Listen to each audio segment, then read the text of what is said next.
Dear students, as we have discussed earlier, that the cell is made up of plasma membrane, nucleus and cytoplasm. And we have already discussed about plasma membrane and its structure and nucleus. So today we will be continuing with the cytoplasm. So what is cytoplasm?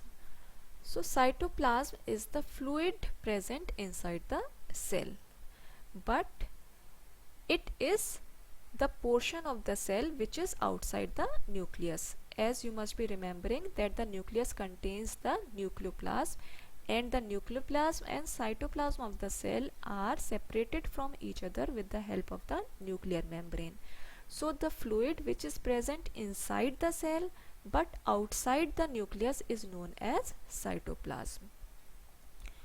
So it is the larger region of the cell which is enclosed by cell membrane. The cytoplasm is surrounded by cell membrane. Now next is the nature of the cytoplasm. How is the nature of the cytoplasm? It is transparent, it is jelly-like substance, semi-solid ground substance in which various cell organelles are present. We will be discussing about these different cell organelles in detail later in this chapter. So what are the main components of this cytoplasm? This cytoplasm mainly consists of water, and it also contains fats, proteins, carbohydrates and various organic substances. What is the function of this cytoplasm? It helps in exchange of materials between the different cell organelles. It also acts as the site of chemical reactions like glycolysis. So the glycolysis, Calvin cycle, C3 pathway, C4 pathway, you will be studying about all these biochemical activities in detail in your higher classes. Now another thing is that whenever you are going to stain a cell, then the cytoplasm takes very little stain. Okay. Now as you can see in this figure, this is a figure of one cell which is surrounded by a cell membrane. Here at the center you can see the nucleus which is surrounded by the nuclear membrane. So the fluid substance which is present inside the cell is known as the cytoplasm. The fluid substance which is present inside the nucleus, it is known as nucleoplasm, and both this cytoplasm and nucleoplasm are separated by the nuclear membrane. So this is the larger portion of the cell which is present, or which is the fluid like component of the cell which is present outside the nucleus. And as you can see very well here, the different cell organelles which we'll be discussing later in this chapter are present or are suspended in the ground substance, that is the cytoplasm of the cell. So now we have studied much about the cell and its different components. Now we will be studying the difference between the prokaryotic cell and the eukaryotic cell. So the major characters on the basis of which we will be differentiating between both the cells are the size, nuclear region, chromosomes, membrane bound organelles, cell division, nucleus, ribosomes and their examples.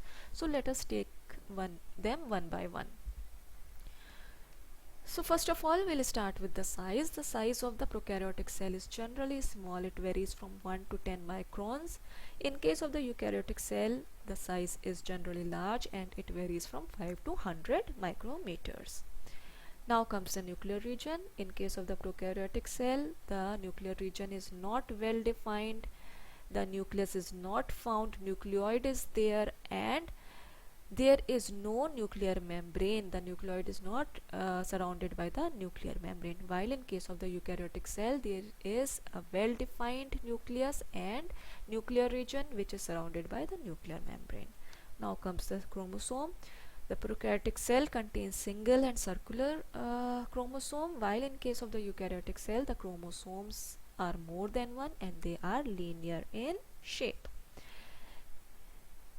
Now the membrane bound organelles are absent in prokaryotic cell while they are present in the eukaryotic cell, and we will be discussing about them.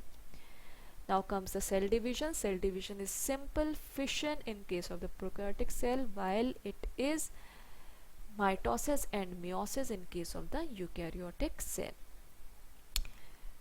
Now the nucleus, the prokaryotic cell lack true nucleus, while in case of the eukaryotic cell true nucleus is present.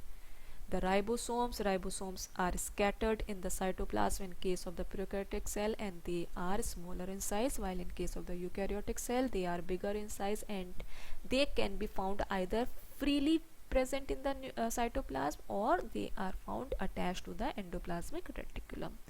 So now some of the examples of prokaryotic cells are bacteria and blue-green algae, while in case of the eukaryotic cells they are plants, animals and fungi. So now let us understand it by these figures of the prokaryotic cell and the eukaryotic cell. As you can clearly see, the size of the prokaryotic cell varies from 0.1 to 10 micrometer. It is smaller in size, while in case of the eukaryotic cell it is varying from 10 to 100 microns, and it is bigger in size. The ribosomes are seen scattered into the cytoplasm, while in case of the eukaryotic cell they can be found scattered also, or they can be found attached on the endoplasmic reticulum also. The nucleus, you can see it is very well defined nucleus along with the nuclear membrane. Nuclear region is well defined, surrounded by the nuclear membrane, while in case of the prokaryotic cell true nucleus is lacking, and the nucleoid region is not surrounded by any nuclear membrane. Okay, so these are the few differences between the prokaryotic cell and the eukaryotic cell. So students, we will stop today here only and we'll continue tomorrow. Thank you very much.